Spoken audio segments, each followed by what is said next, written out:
Mill and Waldo Emerson, people who were some of the leading progressives of the time with moral integrity. And you quote them in Emerson's case, advocating invading Mexico, and in Mill's case, imperialism by the British in India. I wanted to know, it's natural that we look to people to emulate and to look as people with moral integrity. Do you remember when you first started reading these philosophers and uncovering some of their less altruistic sides? Somehow, since childhood, it's hard to read anything seriously and not to realize that the people you're reading, however much you admire them, are human beings and we all have failings. And the failings often derive from just general assumptions of the time that people can't extricate themselves from. We all surely know this from our own experiences. And it's hard to learn. It's hard to learn about yourself. So, for example, not many examples, but one pretty striking array of experiences from the late 60s had to do with the resistance against the war in Vietnam. The kids who were resisting were making very difficult choices. You're an 18-year-old kid and you decide, okay, I'm going to ruin my life. I'm going to go to jail. I'm going to go into permanent exile. I'll never see my parents again, my friends, but I have to do it because it's right. And if you want to be able to do that, you have to be able to convince yourself that you're morally upright. That's justified. And people tried to do it. But you have to recall that was just the bare beginnings of the feminist movement. And inside the resistance organizations, of course, there were women, but the women were expected to be servants. They brought out the food, took the notes. The men did the important things. And the early stirrings of the feminist movement among young people began with the raising of consciousness that this is a form of oppression. We don't have to accept it. Well, at that point, young men who were, in fact, facing extremely dangerous and difficult decisions somehow had to come to the terms with the fact that they had never faced, that they too are oppressors. And that's hard.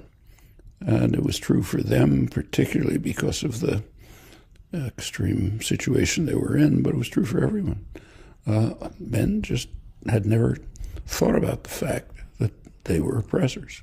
In fact, women had never much thought about the fact that they were oppressed. And when these things break into consciousness, you get a new perspective on yourself, and it can also often be pretty distressing. And that's true all through life. The people you mention, if they were alive today and you could bring their words to them, they'd be shocked. Did you have any experiences yourself having to confront some? You say how hard it is to look at ourselves honestly in the mirror. Were there any experiences you yourself faced in confronting your actions and I guess your thoughts? Well, that was one. Everyone went through that. I was involved with the resistance. Of course, I was old. I was technically a draft resistor, but too old to be drafted. But I was very much involved with all of this. We all had to face it. We faced it in the resistance support groups. We were taking chances. I came pretty close to a long jail sentence. It was possible for all of us. So there were chances. But we realized at this point that the resistance support group were almost entirely men, and the lead positions were almost entirely men. It didn't have to be, but they were. And we all had to come to terms with this. But there are many other cases. I recall, I'll tell you another experience which stuck in my mind. back in the early 60s, I went to a civil rights demonstration down in the South, Jackson, Mississippi. It was pretty brutal. State police beating people bloody, driving up to the Federal Building, very moving experiences in the evening in black churches where people were trying to regain their courage and companionship. Altogether, an extremely moving experience. A couple of weeks later, I was teaching summer school, in Indiana it was, and I was walking across, nice campus, summer, everybody cheerful. I was walking across campus and ran into a kid who I'd met down in the demonstration. And we talked a little, and we just walked across the campus together and quietly. And all of a sudden he turned to me and he said, talking to the others, pointing at other students around, he said, "How can they be so interested in phonemes?" Meaning, how can they be working so hard on narrow technical questions when this is going on right before their eyes? And and it's true. How can you be? But we do it all the time, and we have to face it all the time if we're honest. Right this minute, and it's a hard realization, and it keeps coming back. So did that have an effect on you? Like, was this before you had dedicated yourself consciously to becoming an activist? Well, first of all, that goes back to childhood. I was an activist long before I got to college. There was, there was different things in the 1930s and 1940s. During the 50s, I kind of dropped out for a while. I was at college. I was married, had kids, family, got a job, which I never expected to get. And it was a pretty passive period. Nothing much was going on. Things should have been going on. There were a lot of awful things happening, but nobody much was paying attention to them. Even South Vietnam. The time to get involved in active protest against the war in Vietnam would have been maybe early 50s, not early 60s. That was much too late. By then, maybe 80,000 people had been killed, all kind of atrocities and so on. But in the early 60s, I came back into it again, mostly with the anti-war movement, partly civil rights, later other things. So it was revival, not beginning. And when I got back into it, I did think about it. I knew enough from experience to know this is not the kind of thing you can put one foot in and then walk away. If you get involved, it's going to get deeper and more compelling. It'll draw you away, and a lot of things in my life then, which I liked my work. I liked teaching here. I had a family, little kids. Everything looked nice, but I said, well, you have to make a choice, because once you get into this, it's going to drag you farther and farther, which is true. It does. One of the things that personally is an example of that is, I can watch talks or watch documentaries and think about things like global warming and all these big issues confronting our times, and then sort of bracket it to one side of my mind and then continue moving on, because it's I think that's what stops a lot of us from getting involved, because the implications would be that we would have to drop everything if these things really were as dire as partly. But of course, even the most dedicated people have to do that. I'll tell you another anecdote which reminds. This is from India. I was in India. I don't know if you've been there, but it's just a dramatic experience. There's a lot of wealth, a lot of vitality, a lot of excitement, and miserable poverty, which you just can't miss. It's all around you.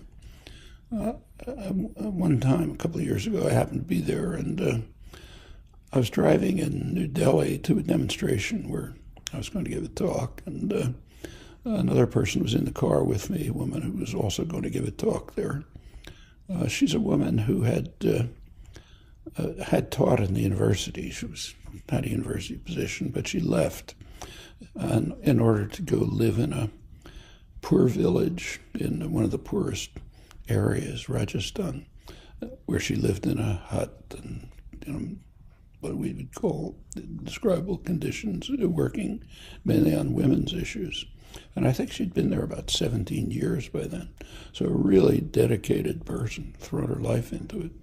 I noticed as we were driving through this, when you drive through a city, as soon as the car stops, there's a horde of miserable people who come asking for a rupee, a penny, showing a gypsy woman with a starving child, every horror you can think of.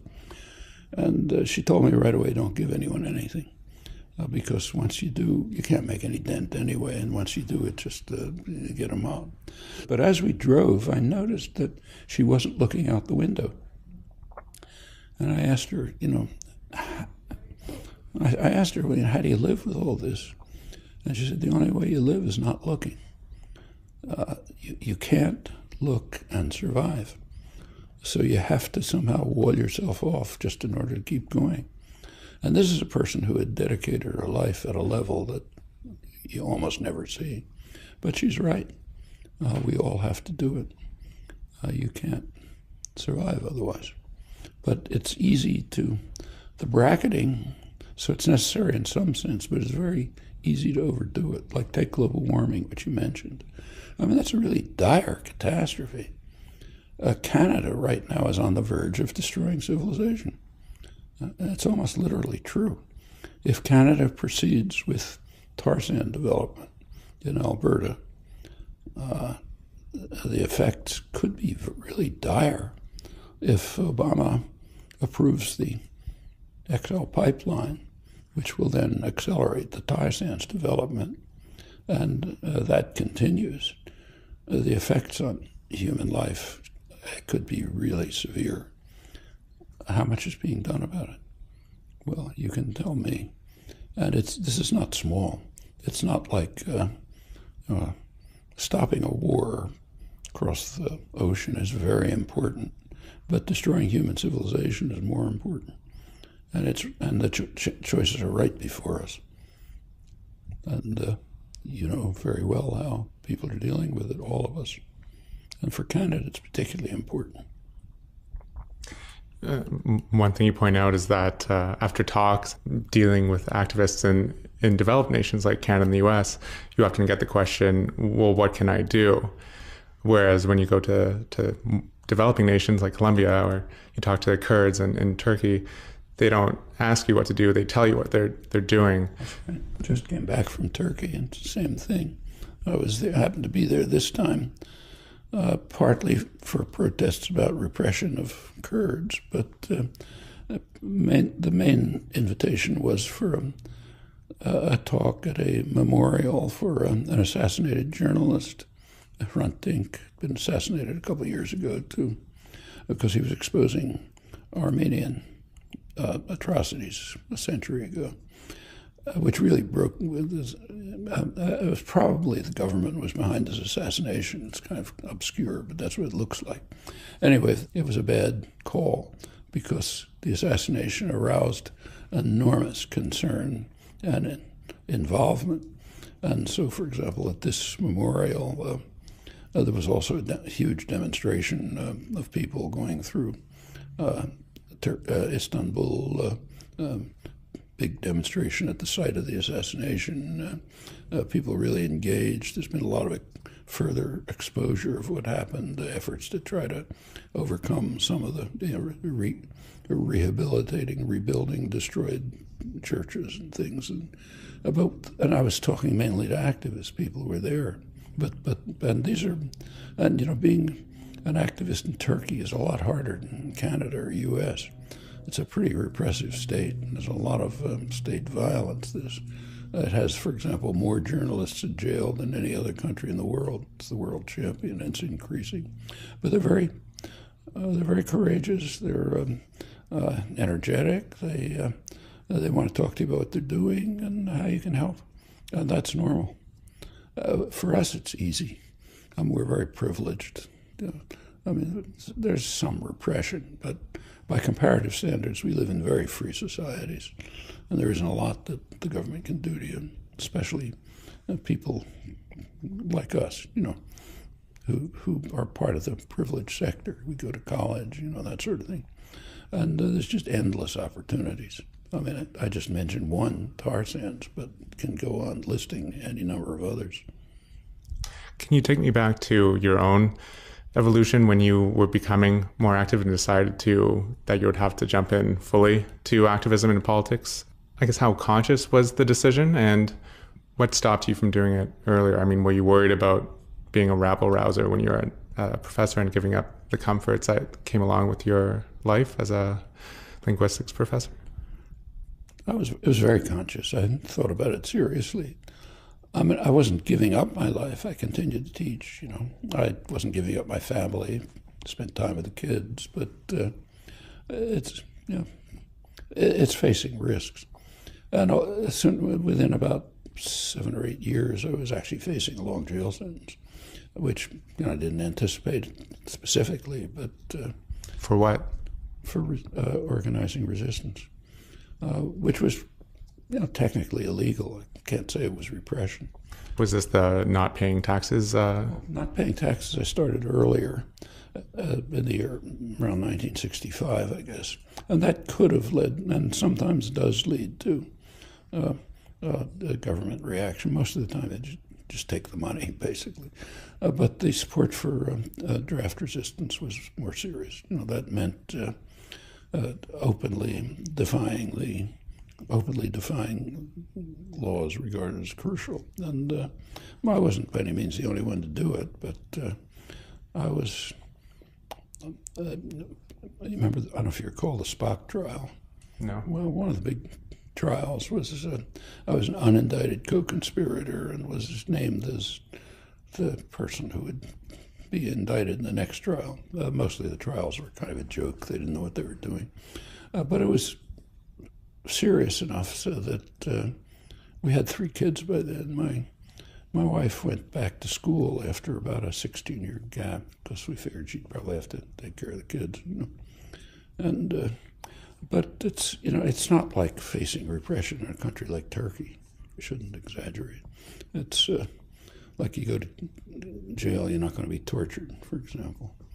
And at first, the early stages, there was really not much to do. Support for the war was just overwhelming.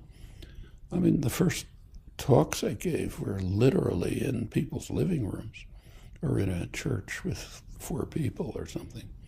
In fact, the first efforts to have demonstrations, public demonstrations here in Boston, which is a pretty liberal city, were just smashed by counter-demonstrators.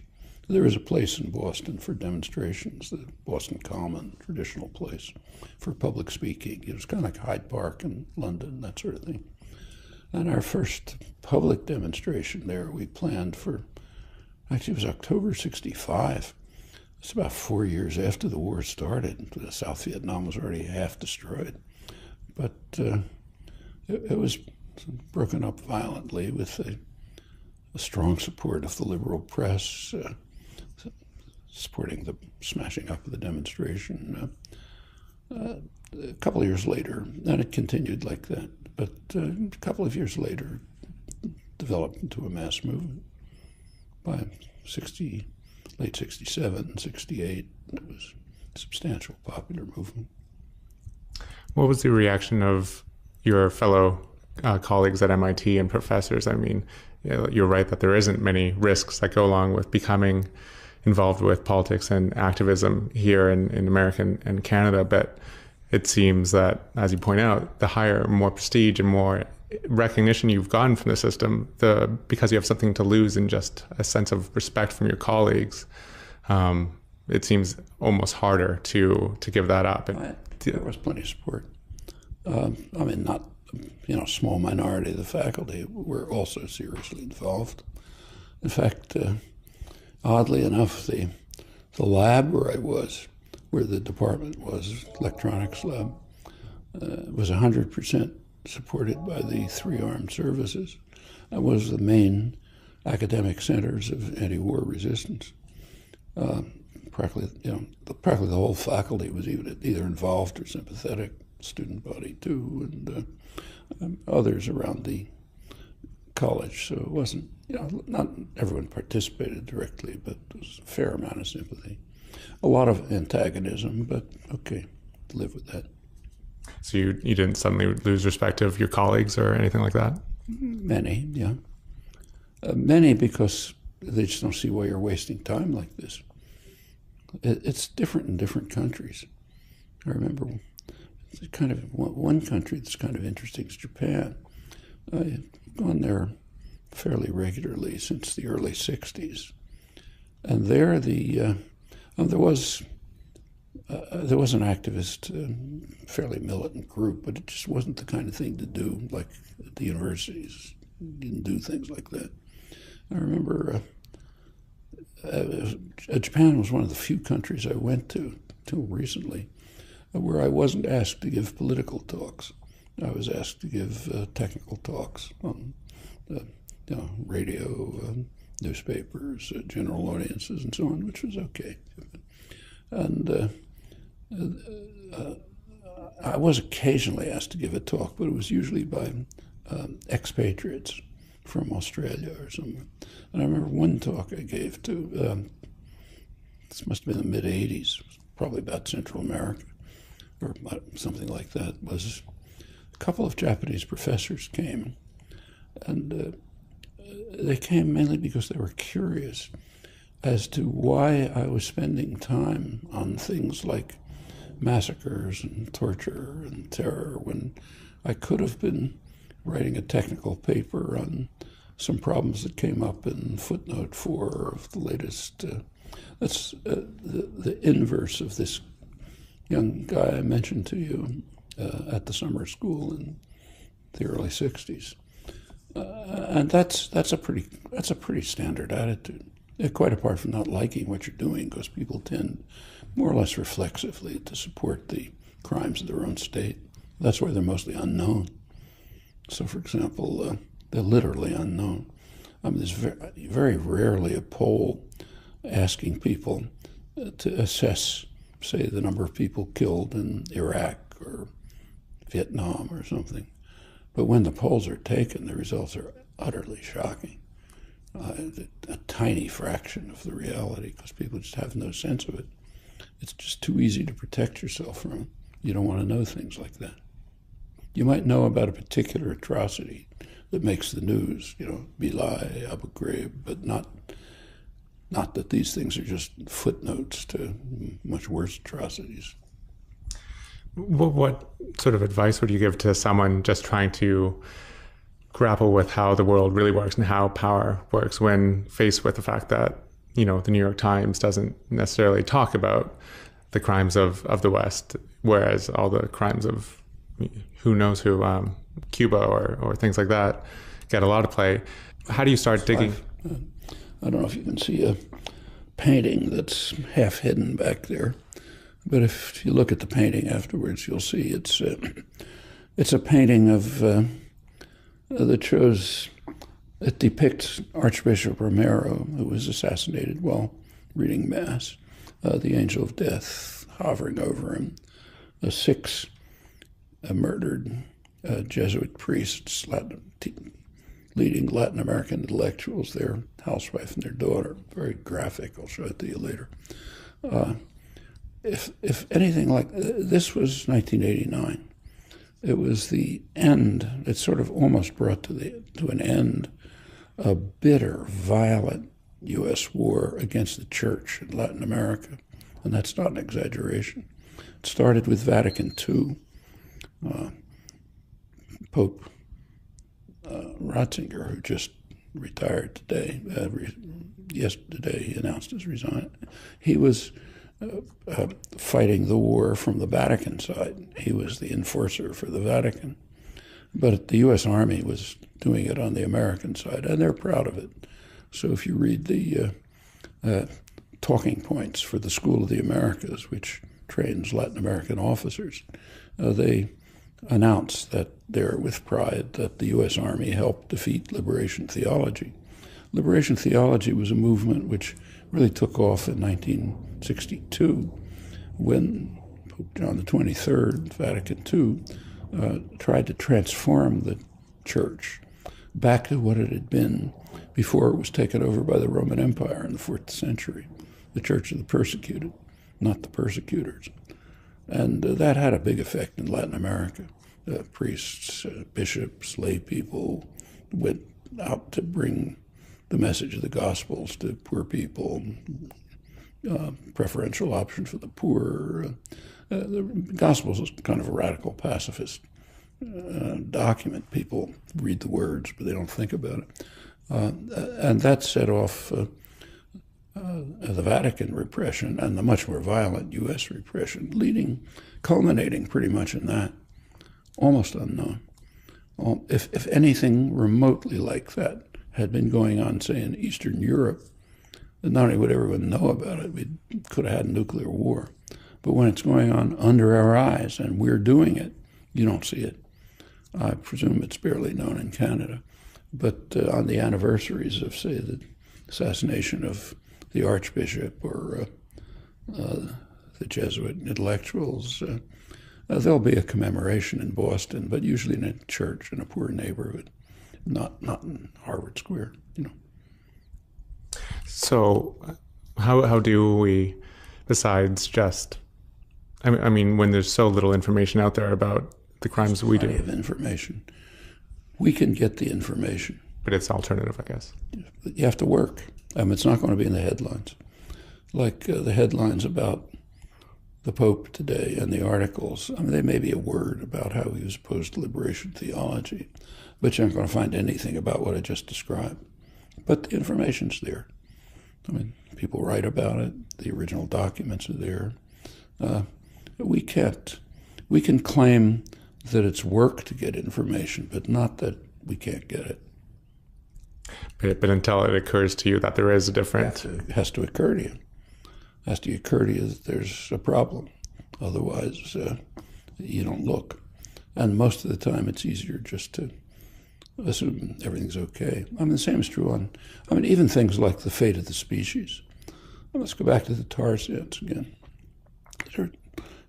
Really major issues are at stake, like the fate of the human species.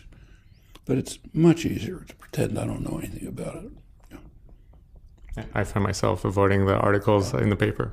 Yeah, it's painful to know, and if you know, it's a little bit like this Indian woman looking out the window. If you look out the window, you've got to do something about it, and that's hard.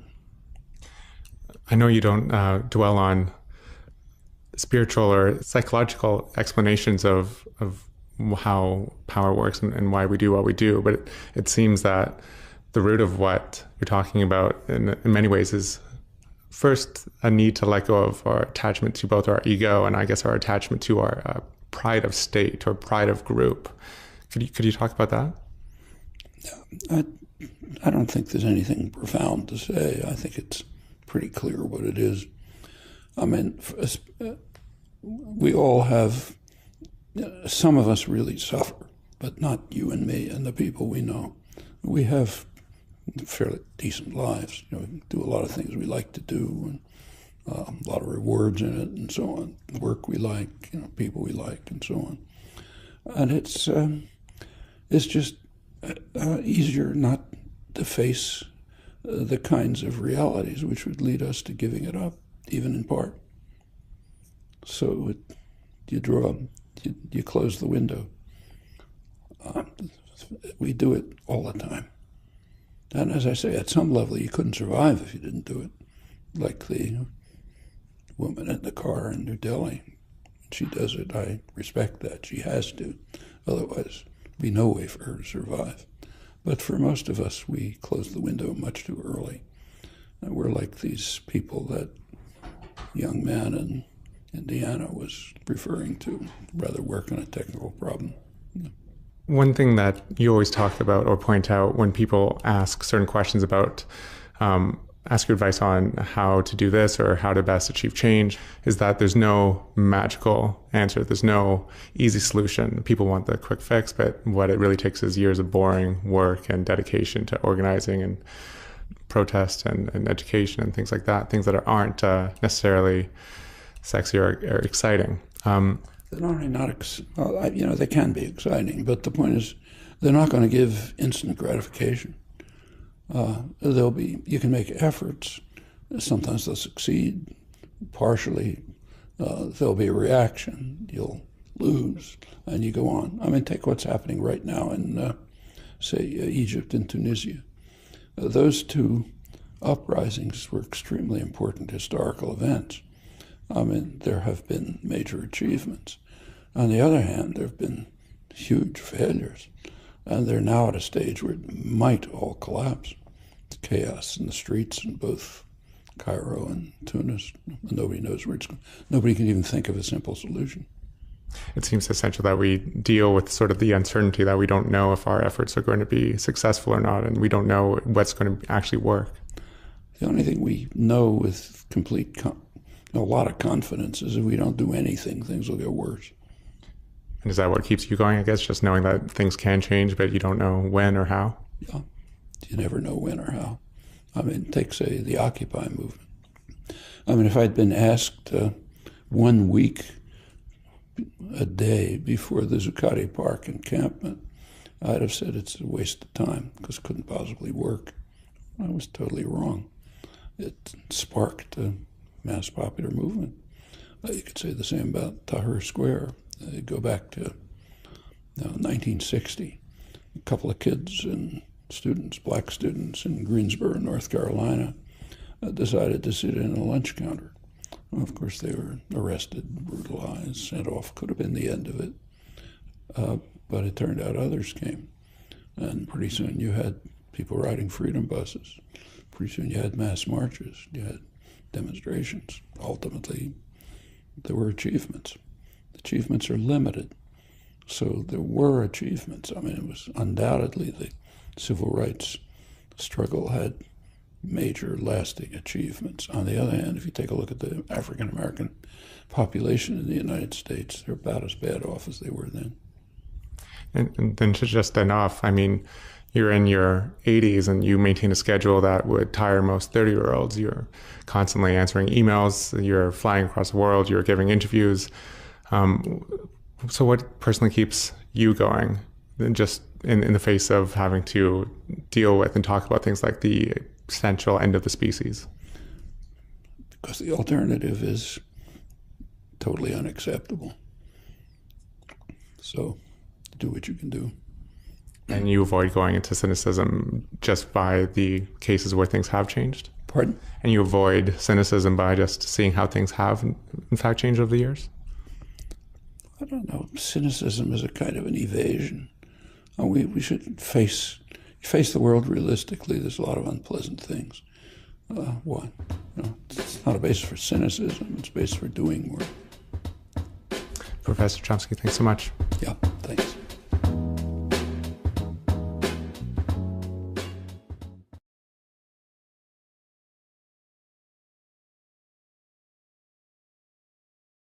Invitarles con mucho respeto a quienes no hayan podido leer este libro a que lo leamos.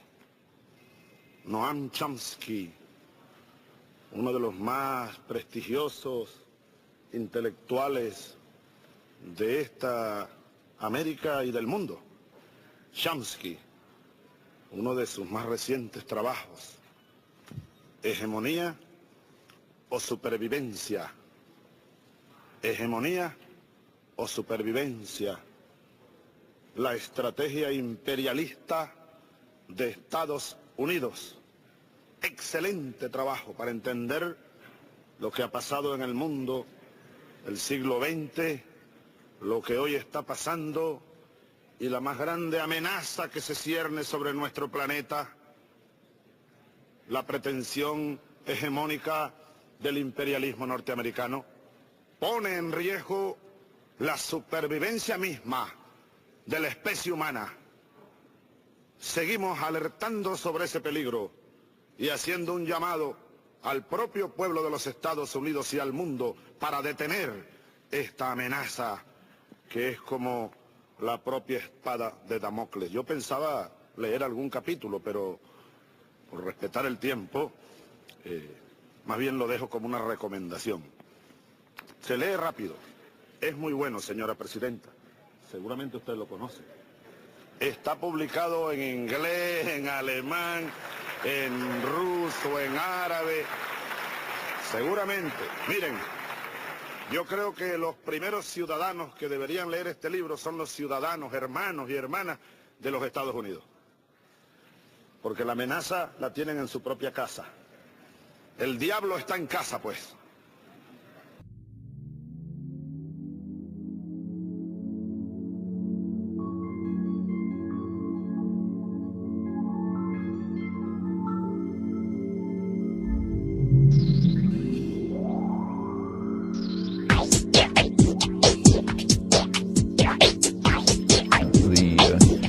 So it's first of all the brazen announcement of this, but then the implementation of it. I mean, there were a number of reasons for invading Iraq, but one reason, it was widely recognized, I think correctly, that one reason was just to illustrate that when we say we are going to attack anyone we want without a pretext, we'll do it. And we don't care what you think. So it was, you recall that right after the strategy was announced, the Bush administration, including Colin Powell, the so-called moderate, informed the Security Council very clearly that you can, as they put it, be relevant and endorse what we're going to do anyway. So you can put your meaningless stamp of approval on it if you want, or else you can be a debating society. You can talk to each other, but we're going to go ahead anyhow. And in fact, very dramatically, on the there was a few days before the invasion, there was a summit meeting of Bush and Blair and Aznar, who I suppose was there to wash the dishes or something, and they met in the Azores, an American military base. And the reason they had to meet there is they had to keep themselves very far away from any human beings. It's like the World Trade Organization meeting in Doha, you know. So they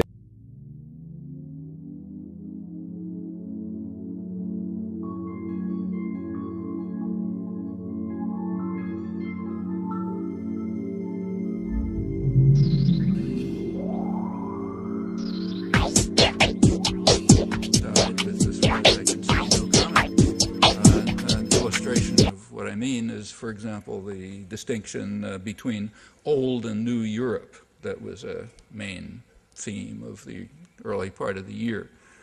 Old Europe, Germany and France, are the bad guys, the ones we hate and revile. New Europe are Berlusconi and Aznar and the former Russian satellites who we admire for their marvelous achievements. What's the criterion that distinguishes New Europe from Old Europe? Well, it was absolutely clear and definitive. Old Europe, the bad people, were the countries where the governments took the same position as the overwhelming majority of their population. New Europe were the countries where the governments overruled an even larger proportion of their population. The criterion was absolutely explicit. You couldn't say more dramatically, I hate and despise democracy. Maybe the most extreme.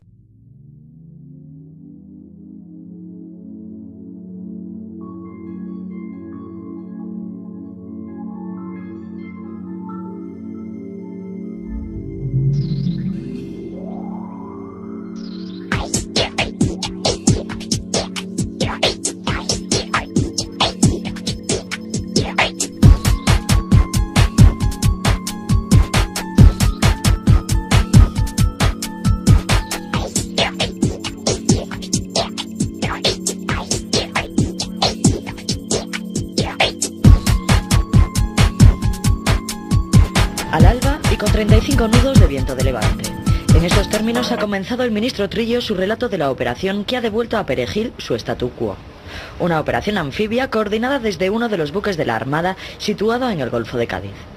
A las 6 de la mañana, las 4 en Marruecos, comenzaba la intervención. En ella han participado 3 helicópteros Cougar de transporte, los denominados Super Puma, de las fuerzas del Ejército de Tierra con base en El Copero, Sevilla. Junto a ellos y en labores disuasorias y de vigilancia, 2 helicópteros Volkov y aviones de combate F-1. Un equipo de acción y otro de apoyo, pues, que ocuparon posiciones estratégicas, inspeccionando también los altos del islote. En ellos se repartían los efectivos del Mando de Operaciones Especiales del Ejército de Tierra, con sede en la localidad alicantina de Rabasa. En total, 28 boinas verdes, que fueron los que ejecutaron la operación de desalojo. Mientras, las patrulleras de apoyo a las 2 fragatas que controlaban la zona trataban de despistar al ejército de Rabat. Tras pedir por megafonía a los soldados marroquíes que entregaran sus armas, estos accedieron sin ofrecer ninguna resistencia. Los 6 militares fueron retenidos y enviados a Ceuta, dejando su lugar a legionarios españoles. Así, 1 hora después del inicio de la misión, se había izado la bandera española en el islote Perejil. El territorio de la disputa es un peñón deshabitado a media milla del continente africano. Fue ocupado por última vez en los años 60, en aquella ocasión por tropas españolas para hacer frente al proceso de descolonización de Marruecos.